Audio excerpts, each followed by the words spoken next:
Hello students, आप सब कैसे हैं। मनसा केमिस्ट्री पे आपका स्वागत है। जो आज मेरे चैनल पे न्यू आए हैं, प्लीज़ वो मेरे चैनल को सब्सक्राइब करें और वीडियो को एंड तक देखें, तभी लाइक एंड डिसलाइक करें। अगर तो लाइक करते हो तो वेल एंड गुड, अगर डिसलाइक करते हो तो आप प्लीज़ कमेंट करके फीडबैक जरूर देके जाया करें कि क्या मेरी वीडियोस में गलतियां हैं और मुझे भी पता लगे और मैं उसको नेक्स्ट वीडियो में इम्प्रूव कर सकूं। और जो लाइक करके जाते हैं वो भी अपना रीज़न लिख के जाएं कि आपको इस वीडियो में क्या अच्छा लगा है, ताकि मैं वो चीज़ आगे भी कंटिन्यू कर सकूं। तो आज का जो हमारा चैप्टर है physical and chemical changes. Physical and chemical changes, जैसे ही चैप्टर का नेम है वही हमने इस सारे चैप्टर में पढ़ना है कि हमने सब्सटेंस के नेचर में फिजिकल और केमिकल चेंज के बारे में ही पढ़ना है। जैसे आप सबको पता है कि जो हमारा यूनिवर्स है उसमें कुछ ना कुछ चेंजेस होते रहते हैं। अगर चेंजेस नहीं होंगे तो वो लाइफस्टाइल भी क्या रुक जाएगा। फॉर एग्जाम्पल जैसे एक कोई प्लांट है, ठीक है, अगर वो उसमें चेंजेस नहीं आए और वो बड़ा ही नहीं हुआ तो फिर हमें फूड कहाँ से मिलेगा। तो हमारा लाइफस्टाइल क्या होगा, काफी ज्यादा इफेक्ट हो सकता है। वैसे ही अगर हम किसी और चीज की एग्जांपल लें कि अगर जो ग्लासियर पे आइस है वो मेल्ट ही ना हो तो वाटर का लेवल कैसे इंक्रीज होगा या वाटर कैसे आएगा ओशंस में, और अगर इवेपोरेशन का प्रोसेस नहीं होगा तो बारिश कैसे होगी। तो ये सब क्या है, चेंजेस हैं। तो कुछ फिजिकल चेंज है और कुछ क्या पढ़ेंगे हम, केमिकल चेंज के बारे में। तो पहले जो हम स्टार्ट करने लगे हैं वो है हमारा फिजिकल चेंज। पहले हम इसकी डेफिनेशन देख लेते हैं।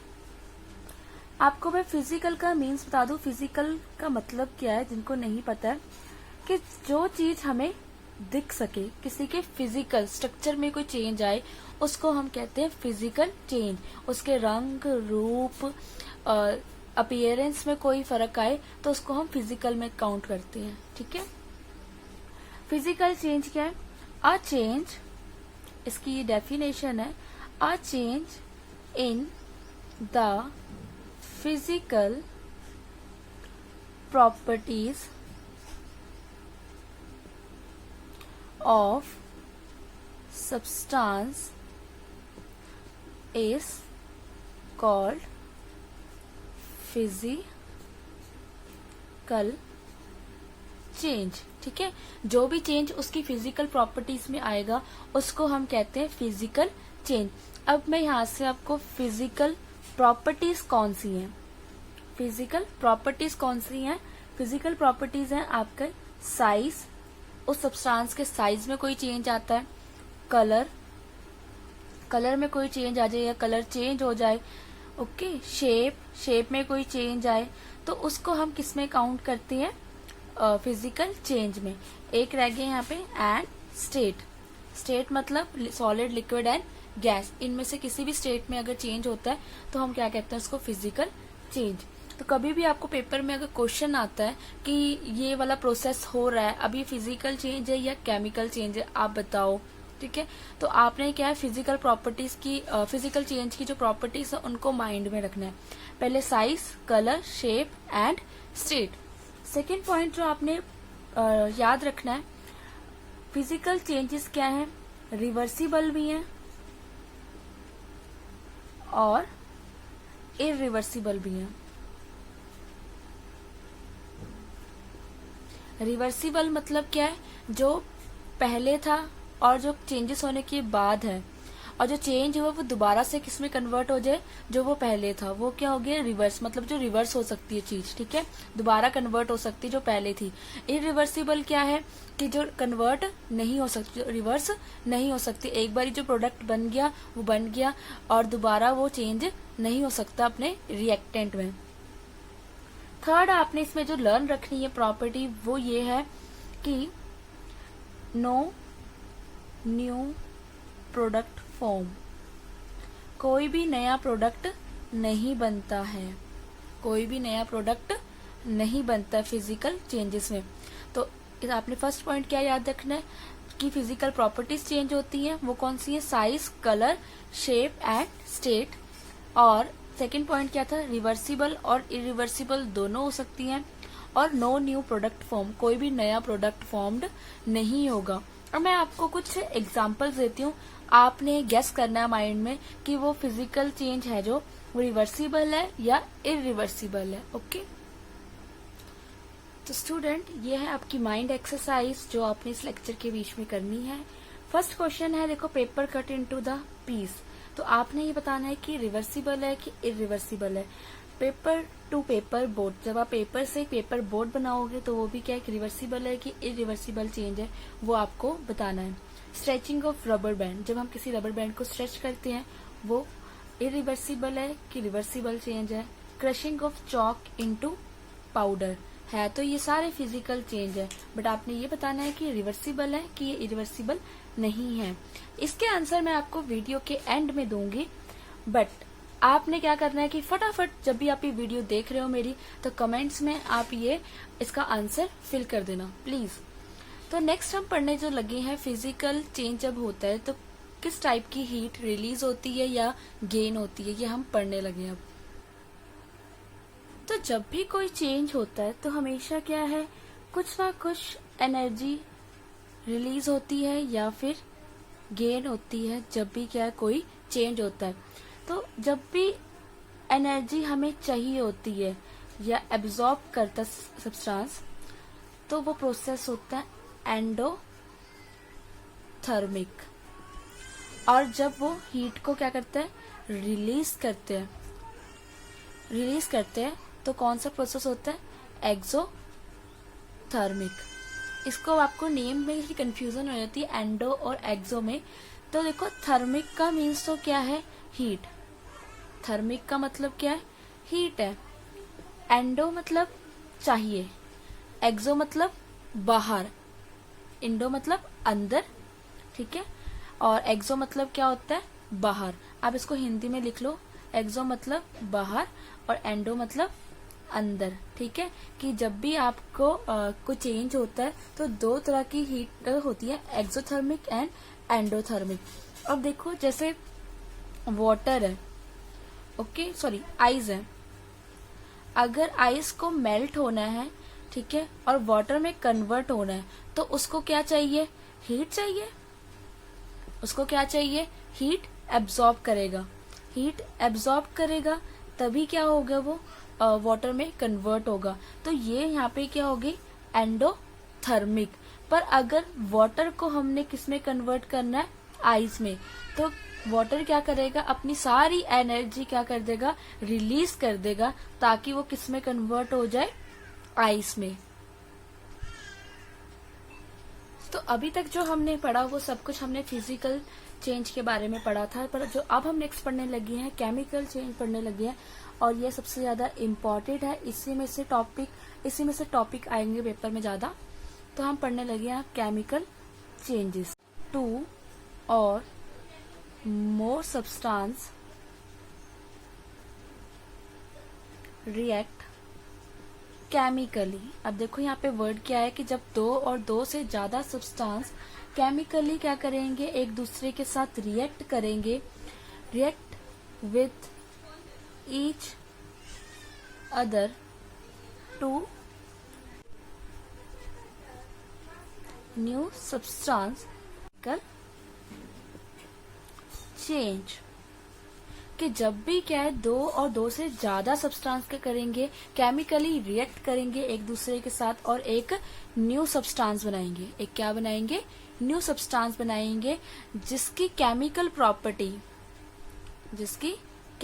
प्रॉपर्टी क्या होंगी, बिल्कुल डिफरेंट होगी। बिल्कुल क्या होंगी, डिफरेंट होंगी। जो आपने पहले 2 सब्सटेंस लिए थे उनसे क्या होगी, बिल्कुल ही डिफरेंट होगी।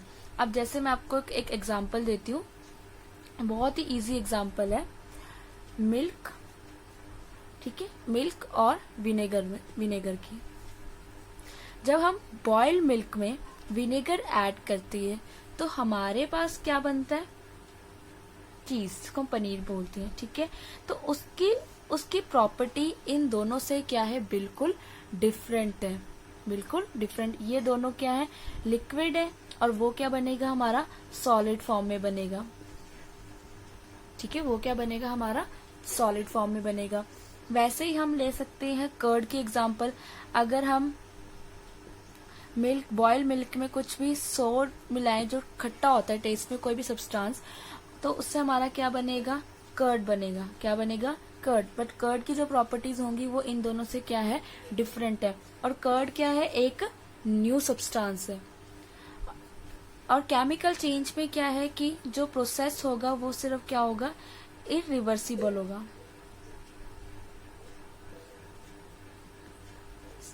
जो चेंजेस आएंगे वो क्या, इरिवर्सिबल है, वो रिवर्स नहीं हो सकते। तो ये हमारे पास केमिकल चेंजेस की एग्जांपल्स थी कि केमिकल चेंजेस क्या है कि दो और दो सब्सटेंस को मिलाएंगे तो एक बिल्कुल न्यू सब्सटेंस बनेगा जिसकी क्या केमिकल प्रॉपर्टीज फर्स्ट वाले से क्या होगी, बिल्कुल ही डिफरेंट होगी। नेक्स्ट जो है टॉपिक हमारा characteristic of the chemical changes. तो फर्स्ट कैरेक्टरिस्टिक जो हमारा केमिकल चेंजेस का, production of the heat, light and sound. जब भी कोई केमिकल चेंज होता है तो उसमें क्या है, या तो हीट प्रोड्यूस होती है या लाइट या फिर साउंड, और कभी कभी तो कोई रेडिएशंस भी क्या है प्रोड्यूस हो सकती है। तो फर्स्ट जो हमारा कैरेक्टरिस्टिक ये है कि जब भी कोई केमिकल रिएक्शन होती है तो उसमें हीट, लाइट या साउंड, ठीक है, या रेडिएशन कुछ भी क्या है प्रोड्यूस हो सकता है। सेकंड जो है एवोल्यूशन ऑफ सम गैसेस, कि जब भी कोई केमिकल चेंज होता है तो कोई ना कोई गैस इवॉल्व जरूर होती है, कोई ना कोई गैस रिलीज जरूर होती है। जब भी कोई न्यू प्रोडक्ट बनता है तो उसके साथ में एक गैस भी क्या है, इवॉल्व होती है। A change in the colour, कभी कभी क्या है केमिकल चेंज में उसका कलर भी क्या हो जाता है, चेंज हो जाता है, कि प्रोडक्ट रिएक्टेंट का कुछ और होता है और प्रोडक्ट का कलर क्या है, कुछ और होता है। A change in the state, उनकी स्टेट में भी क्या है, चेंज आ जाता है, जैसे solid, liquid and gas. Energy is always involve, कि केमिकल रिएक्शन जो है या फिजिकल चेंजेस हमने पढ़े उसमें क्या है, एनर्जी तो हमेशा इन्वॉल्व होनी है, वो चाहे रिलीज होए एक्सोथर्मिक होए या फिर एंडोथर्मिक होए, बट एनर्जी हमेशा ही इसमें क्या होएगी, इन्वॉल्व रहेगी। फर्स्ट टॉपिक स्टार्ट करते हैं अपना। तो फर्स्ट जो हमारा कैरेक्टरिस्टिक था वो था production of heat and light. तो उसकी एग्जांपल जो है, सबसे पहले बर्निंग ऑफ अ सब्सटेंस। इस रिएक्शन को हम कंबशन रिएक्शन भी कहते हैं। जब भी कहीं जलने का नाम आता है, किसी सब्सटेंस का बर्निंग का नेम आता है तो हम उसको कंबशन रिएक्शन बोलते हैं। ओके, और ये हमेशा क्या है, एक केमिकल चेंज है। तो जब भी कोई चीज बर्न होती है, चाहे वो आपके क्रैकर्स हैं, चाहे वो कोई फायर प्रोडक्ट है, तो उसमें से क्या है, हमेशा एक तो हीट रिलीज होती है, ठीक है, फायर क्रैकर्स में से, और आपने देखा होगा उसमें से गैसेस भी रिलीज होती है। जब आप पटाखे जलाते हो तो उसमें से एक तो लाइट आती है और आवाज बहुत ज्यादा आती है, और बहुत ज्यादा स्मोकी या ब्लैक कलर का जो धुआं होता है वो भी क्या है, प्रोड्यूस होता है। इसलिए फर्स्ट कैरेक्टरिस्टिक क्या है केमिकल चेंज का, प्रोडक्शन ऑफ हीट, जिसमें कौन आती है, बर्निंग ऑफ सब्सटेंस। इसकी एक बहुत इम्पॉर्टेंट एग्जाम्पल है जो आपको 10th में जाके भी यूज होने वाली है। वो क्या है, जब भी हम मैग्नीशियम रिबन को बर्न करते हैं in the presence of oxygen, burner पे रख के मैग्नीशियम का एक रिबन होता है, उसको मैग्नीशियम का एक क्या होता है, रिबन होता है, उसको हम टोंग से पकड़ के बर्नर के ऊपर क्या करते हैं, उसको बर्न करते हैं in the presence of oxygen. तो हमारे पास जो प्रोडक्ट बनता है वो बनता है मैग्नीशियम ऑक्साइड। वो क्या बनता है, मैग्नीशियम ऑक्साइड। तो जब हम इस मैग्नीशियम ऑक्साइड को वाटर में डिसॉल्व करते हैं, वाटर में क्या करते हैं, डिसॉल्व करते हैं, तो हमारे पास बनता है magnesium hydro oxide. Magnesium hydro oxide. Magnesium पहले क्या था, एक मेटल है, मैग्नीशियम रिबन क्या है, एक मेटल है, और ऑक्सीजन क्या है, एक गैस है। जो मैग्नीशियम ऑक्साइड बना वो मेरे पास पाउडर फॉर्म में था, मतलब सॉलिड स्टेट हो गई, ठीक है। पर जो मैग्नीशियम हाइड्रोक्साइड मैंने बनाया वाटर में डिसॉल्व करके, वो क्या आ गया, बेसिक नेचर का आया। कौन सा नेचर हुआ इसका, बेसिक नेचर हुआ। तो देखो ये मेटल था और कहाँ से वो बेसिक में पहुंच गया। तो इसका मतलब क्या है कि जो केमिकल चेंज है उसमें जो न्यू प्रोडक्ट बनता है उसकी जो केमिकल प्रॉपर्टीज है वो रिएक्टेंट से क्या है बहुत ज्यादा डिफरेंट होती है। नेक्स्ट हम पढ़ेंगे इवोल्यूशन ऑफ द गैसेस कि किसी रिएक्शन के साथ गैसेस कैसे रिलीज होती है। ये हमारा सेकंड कैरेक्टरिस्टिक है। नेक्स्ट है इवोल्यूशन ऑफ गैस। तो जैसे आपको पता है कि गैसेस का कलर क्या होता है कि ये तक तो कलरलेस होती है, ठीक है, और मे बी कलर्ड हो, कभी कभी कलरलेस भी हो सकते हैं, कभी स्मेल भी होती है, कभी विदाउट स्मेल भी होती है, कभी बहुत ज्यादा डर्टी स्मेल होती है। तो हमेशा कोई ना कोई गैस इवॉल्व होती है। अब जैसे कि कभी बाई चांस हमारे घर में खाना या कोई फ्रूट खराब हो जाता है तो अपने आप क्या है उस प्रोडक्ट में से स्मेल आनी स्टार्ट हो जाती है, तो वो भी क्या है एक गैस है। ओके जब खाना बनता है हमारे घर में तो हमें दूर दूर तक स्मेल मतलब कि इसकी फ्रेगनेंट आनी शुरू हो जाती है। क्यों? क्योंकि वो भी क्या एक गैसेस पार्टिकल है और वो क्या करते रहते हैं, मूव करते रहते हैं। तो ऐसे ही हम एग्जाम्पल पढ़ेंगे। हमने क्या करना है, सबसे पहले लेड नाइट्रेट को हमने क्या करना है, एक टेस्ट ट्यूब में लेड नाइट्रेट को हमने एक टेस्ट ट्यूब में डाल देना है और फिर हमने उसको लेड नाइट्रेट को टेस्ट ट्यूब में डालने के बाद उसको हमने बर्नर पे क्या करना है, हीट करना है। बर्नर पे हमने क्या कर देना, उसको हीट कर देना है। जब आप बर्नर पे उसको हीट करोगे, जैसे जैसे वो हीट होगी तो यहाँ से एक रेडिश ब्राउन कलर की एक गैस इवॉल्व होगी, ठीक है। गैस क्या होगी, इवॉल्व होगी। उस गैस का नाम क्या होगा, नाइट्रोजन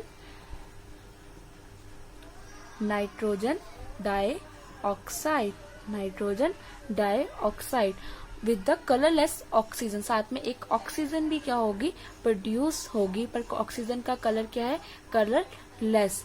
और साथ में इसके रिएक्टेंट क्या बनेंगे, येलो कलर के लेड मोनो ऑक्साइड क्या होगा, बाद में टेस्ट ट्यूब में बचा रह जाएगा। तो अब इसको हम इक्वेशन की फॉर्म में लिखते हैं क्योंकि ऐसे बनाना और बताना काफी कंफ्यूजिंग हो जाता है।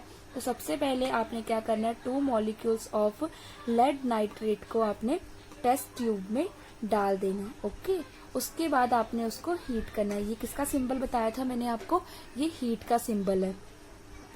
हीट के सिंबल में आपको सबसे पहले क्या मिलेगी, नाइट्रोजन डाइऑक्साइड जिसका कलर क्या था, रेड। ये क्या एक गैस है। और साथ में क्या इवॉल्व हो जाएगी, ऑक्सीजन, वो भी क्या है, गैस है, पर वो कौन सी है, कलरलेस है। और एंड में क्या बच जाएगा टेस्ट ट्यूब के नीचे, क्योंकि सारी गैस तो इवॉल्व हो जाएगी दोनों, जो नीचे रह जाएगा वो बचेगा आपका लेड मोनो ऑक्साइड, ठीक है, वो क्या होगा, येलो कलर का। तो ये था आपकी गैस ऑफ एवोल्यूशन। अभी हमने जो पीछे लेड नाइट्रेट की एक एग्जाम्पल पढ़ी, उसमें जो नाइट्रोजन गैस रिलीज हुई वो तो रेड कलर की थी, बट अगर जो गैस है वो कलरलेस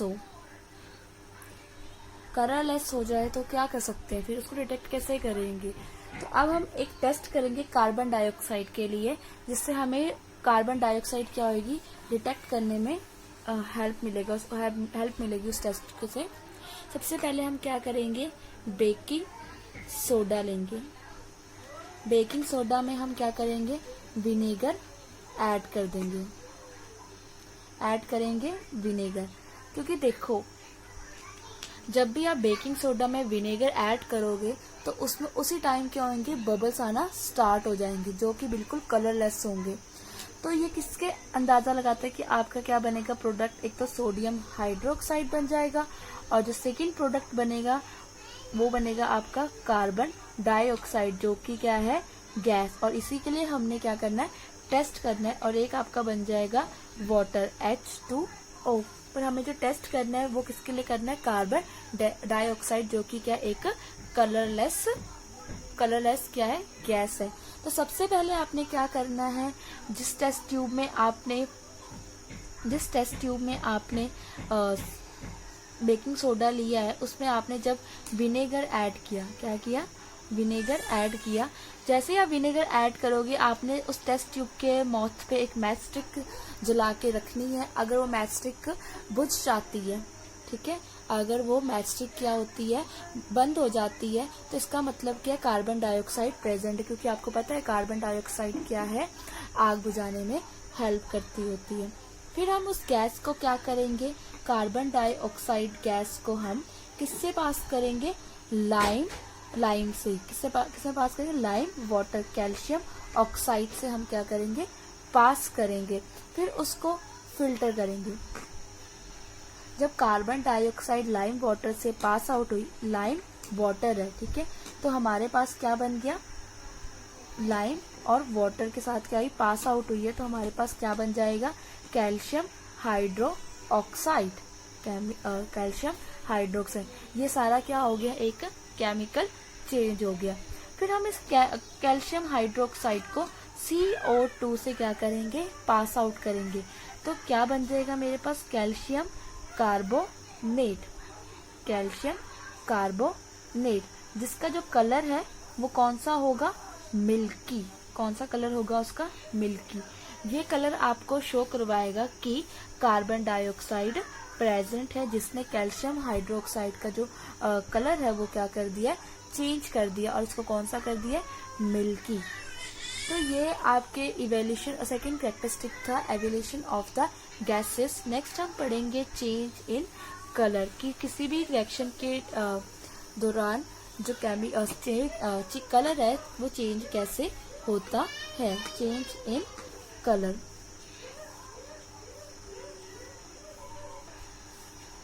तो उसके लिए हमने क्या करना है, सबसे पहले एक बीकर में हमने कॉपर सल्फेट के क्रिस्टल डिसॉल्व कर लेने हैं वाटर के अंदर, CuSO4 इस कॉपर सल्फेट। फिर हमने जो सोल्यूशन बनाया है उसका जो कलर है वो कौन सा है, ब्लू कलर है। ओके, ब्लू कलर का हमारा क्या सोल्यूशन है, कॉपर सल्फेट का नेम याद कर लो, CuSO4, ठीक है, CuSO4। उसमें हमने आयरन के कुछ नेल्स ऐड कर देने हैं।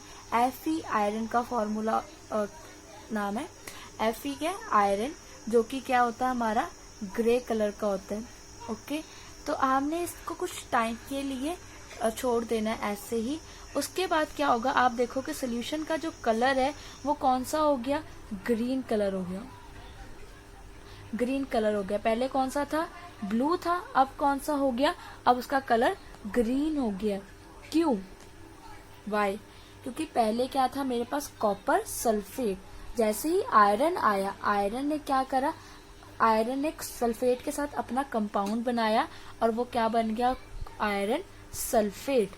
तो आयरन सल्फेट का जो कलर होता है वो कौन सा होता है, ग्रीन कलर। तो जिससे हमारे सोल्यूशन का जो कलर है वो क्या हो गया, चेंज हो गया। और साथ में अब देखो, पहले आयरन अकेला था, अब कौन अकेला रह जाएगा, कॉपर अकेला रह जाएगा। तो जो कॉपर अकेला रह गया है उसका रेडिश कलर जो है वो क्या हो जाएगा, डिपॉजिट होना स्टार्ट हो जाएगा, किस पे, आयरन नेल पे, ठीक है, जिसको हम जंग लगना भी बोलते हैं, वो इसी से सिमिलर है। नेक्स्ट जो पढ़ने लगे हैं, चेंज इन स्टेट, कि जो स्टेट चेंज होना है वो कैसे रिलेट करेगा केमिकल चेंज से। क्योंकि अभी देखो हमने कलर के बारे में फिजिकल स्टेट में भी पढ़ा था, ठीक है, बट यहाँ पे क्या है, देखो केमिकल प्रोसेस हुआ है, कॉपर और आयरन मिक्स हुए हैं और उनसे एक नया प्रोडक्ट बना है, आयरन सल्फेट। तो वैसे ही हम क्या लेंगे, एग्जाम्पल लेंगे change in state. Change in state में हम क्या करेंगे, तो इसमें हमने सबसे पहले क्या करना है, एक बीकर में, एक टेस्ट ट्यूब में, सॉरी बीकर नहीं है ये, टेस्ट ट्यूब है, ड्राइंग मेरी अच्छी नहीं है। एक टेस्ट ट्यूब में आपने क्या लेना है, आयरन क्लोराइड, क्या लेना है आपने, आयरन क्लोराइड, FeCl3, ठीक है, इसमें आपने क्या ले लेना है, आयरन क्लोराइड का सोल्यूशन ले लेना है। ओके, सोल्यूशन ले लिया। अभी सोल्यूशन की स्टेट कौन सी होगी, लिक्विड, और उसमें हमने क्या कर देना, ऐड अमोनियम हाइड्रो ऑक्साइड। हमने उसमें क्या ऐड कर दिया, ऐड अमोनियम हाइड्रो ऑक्साइड, ठीक है। अमोनियम हाइड्रोक्साइड ऐड करने के बाद जो मेरे पास कंपाउंड बना वो FeOH3 बना, जो कि क्या है, प्रेसिपिटेट है, जो क्या है, प्रेसिपिटेट है आयरन हाइड्रोक्साइड के, जो कि इनसॉल्युबल था वाटर में, और वो क्या हो जाएगा, वो यहाँ पे आके नीचे डिपॉजिट होना स्टार्ट हो जाएगा। प्रेसिपिटेट का जो साइन होता है वो एरो डाउनवर्ड होता है, कि इसका मतलब है जम जाना, तो वो बॉटम पे आके क्या होता है, ऐसे जमना स्टार्ट हो जाते हैं। साथ में क्या बनेगा इसके, अमोनियम क्लोराइड। पहले अमोनियम हाइड्रोक्साइड था, अब बाद में क्या बना, अमोनियम क्लोराइड बनेगा। तो ये इससे क्या हुआ कि पहले यहाँ पे क्या था, ये लिक्विड फॉर्म में था क्योंकि सोल्यूशन फॉर्म में था, और यहाँ पे क्या आ गया, ये प्रेसिपिटेट बन के, तो इसकी स्टेट क्या हो गई, चेंज, क्योंकि यहाँ पे आके क्या बन गया, ये सॉलिड, और यहाँ पे क्या था, ये लिक्विड। यहाँ पे मैं सिंपल कोई और भी एग्जांपल दे सकती थी आपको, बट अभी हम केमिस्ट्री पढ़ रहे हैं तो हम केमिकल से खेलें, हम ज्यादा से ज्यादा केमिकल्स के नेम लें, तो वो हमारे लिए ज्यादा बेटर है। नेक्स्ट हम जो पढ़ेंगे वो है यूजेस ऑफ केमिकल चेंज, कि केमिकल चेंजेस का हमारी लाइफ में जरूरत ही क्या है। जरूरी नहीं है कि हम लेबोरेटरी में खेलते हैं उनसे, तो लैब में ही उनका काम है, उनका हमारी लाइफ में भी बहुत ज्यादा काम है। तो अब हम नेक्स्ट टॉपिक यही पढ़ेंगे कि केमिकल चेंजेस का क्या यूज है हमारी लाइफ में। तो ये हमारे कुछ केमिकल चेंजेस के यूजेस हैं, वैसे तो बहुत ज्यादा हैं, वो मैं आपको बता नहीं सकती हूँ कितने की, हर किसी में तो केमिस्ट्री घुसी हुई है और हर चीज में केमिकल चेंज है, पर ये कुछ इम्पोर्टेंट जैसे जो हमारी कैरेक्टरिस्टिक्स से रिलेटेड थे। फर्स्ट था हमारा बर्निंग। बर्निंग से क्या होता है, हीट होती है। हीट किस में यूज होती है, हमारे कुकिंग में यूज होती है, और वैसे भी हीट एनर्जी को हम आजकल कन्वर्ट करके इलेक्ट्रिकल एनर्जी में यूज कर सकते हैं। नेक्स्ट है फोटोसिंथेसिस, में भी क्या केमिकल प्रोसेस है जिसमें क्या कार्बन डाइऑक्साइड ऑक्सीजन की हेल्प पे प्लांट अपना खाना बनाते हैं, और वही खाना फिर आगे मतलब कि प्लांट से फिर ऑर्गेनिज्म के पास ट्रांसफर होता है। और डेली सब्सटेंस जो हम यूज करते हैं like soap, shampoos, detergent, polythene, ये भी क्या है, सब केमिकल चेंजेस के ही रिजल्ट हैं। और सबसे important medicine and drugs and antibiotics या वैक्सीन, ये सब भी क्या एक केमिकल चेंजेस हैं। तो नेक्स्ट एंड जो लास्ट टॉपिक है हमारा वेरी वेरी इम्पोर्टेंट, इससे क्वेश्चन जरूर आता है कि what is the rusting of iron. ये ओनली 7th के व्यू से इम्पोर्टेंट नहीं है, ये 10th क्लास के व्यू से भी इम्पोर्टेंट है। रस्टिंग ऑफ आयरन, इसको हम कोरिजन भी बोलते हैं। क्या बोलते हैं, कोरिजन। आपने कई बारी देखा होगा कि जब भी कोई आयरन की चीज या लोहे की चीज बाहर एटमॉस्फेयर में या खुले एनवायरनमेंट में रह जाती है तो उस पे क्या है, जंग लगना स्टार्ट हो जाता है। उस आयरन की चीज पे रेड कलर का एक अनदर सब्सटेंस डिपॉजिट होनी स्टार्ट हो जाती है, तो उस रेडिश सब्सटेंस को हम क्या बोलते हैं, रस्ट। क्या बोलते हैं उसको, रस्ट। वैसे तो अगर ये प्रोसेस किसी और मेटल पे भी हो तो उसको हम रस्टिंग बोलते हैं, पर स्पेशल जब ये आयरन पे होती है तो हम इसको कोरिजन का नेम भी देते हैं। कोरिजन का मतलब क्या है, स्लोली ईटिंग द मेटल, कि जब मेटल को धीरे धीरे वो खाना शुरू कर देती है, जो चीज डिपॉजिट हुई है आयरन के ऊपर, तो हम उसको नेम दे देते हैं कोरिजन या कोरिडिट। तो आज हमने पढ़ना था रस्टिंग ऑफ आयरन के बारे में। मैंने आपको पहले ही बता दिया कि रस्टिंग ऑफ आयरन क्या है, लोहे पे जंग लगना। तो जब भी कोई, इसको हम केमिकल इक्वेशन के थ्रू देखते हैं, जब भी कोई आयरन की चीज बाहर खुले में रह जाती है एटमॉस्फेयर में, तो अब बाहर क्या है, ऑक्सीजन। सबसे पहले तो ऑक्सीजन प्रेजेंट है, साथ में क्या है, वाटर। साथ में क्या है, वाटर प्रेजेंट है। जब आयरन इन दोनों के कांटेक्ट में आता है तो हमारे पास क्या बनता है, Fe2O3 आयरन ऑक्साइड, जो कि क्या है, रस्ट। जो कि क्या है, रस्ट। इससे हमारी जो आयरन पे रस्टिंग है वो लगना स्टार्ट हो जाती है, जिसको हम जंगार बोलते हैं। इसको हम क्या बोलते हैं, रस्ट। तो ये रस्टिंग ऑफ आयरन का बहुत ज्यादा इंपॉर्टेंट क्वेश्चन है कि what is the corrosion and what is the rusting of iron. तो आप इसका आंसर ये दे सकते हो कि जब भी आयरन क्या है, जब भी आयरन वाटर और ऑक्सीजन के कांटेक्ट में आता है तो एक न्यू प्रोडक्ट बनता है जिसको हम क्या बोलते हैं, आयरन ऑक्साइड। ओके, उसी को हम क्या कहते हैं, उस रस्ट को हम क्या, आयरन ऑक्साइड के क्या बोलते हैं, कंपाउंड को रस्ट बोलते हैं।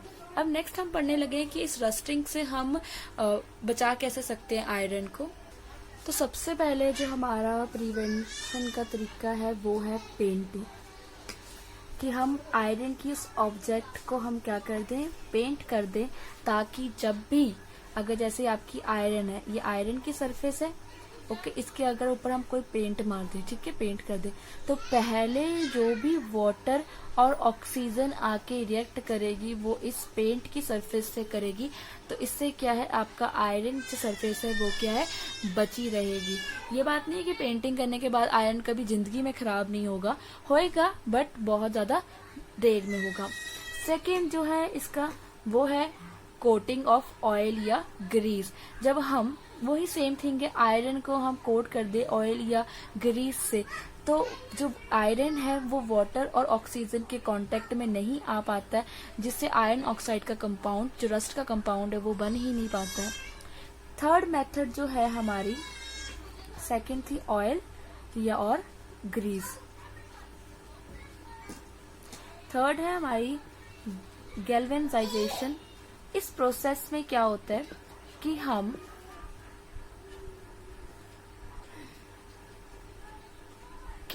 जैसे कि हम आयरन के ऊपर किसी और चीज की क्या कर दे, कोटिंग कर दे। ओके, जैसे अभी आप पेंट और ग्रीस को उसके ऊपर पेंट कर रहे थे। गैल्वेनाइजेशन में क्या होता है, आयरन के ऊपर हम किसी और एक मेटल की क्या करते हैं, प्लेटिंग कर देते हैं, जैसे कि जिंक की, क्रोमियम की, ठीक है, क्रोमियम की होगी, ताकि इससे क्या है, जो आयरन है वो ना कंपाउंड बना सके डस्ट वाला, बल्कि जो ऊपर जो आपके मेटल्स हैं जिनकी आपने उनके ऊपर कोटिंग करी है वो वाटर के साथ और ऑक्सीजन के साथ रिएक्ट करे। बट क्या है कि उनकी जो रिएक्टिविटी है वो काफी ज्यादा क्या होती है, कम होती है, तो वो रस्ट की जगह एक स्ट्रॉन्ग कंपाउंड बना लेते हैं, जिससे क्या है, रस्टिंग रुक जाती है। और फोर्थ एंड लास्ट वन है मेकिंग ऑफ अलॉयज।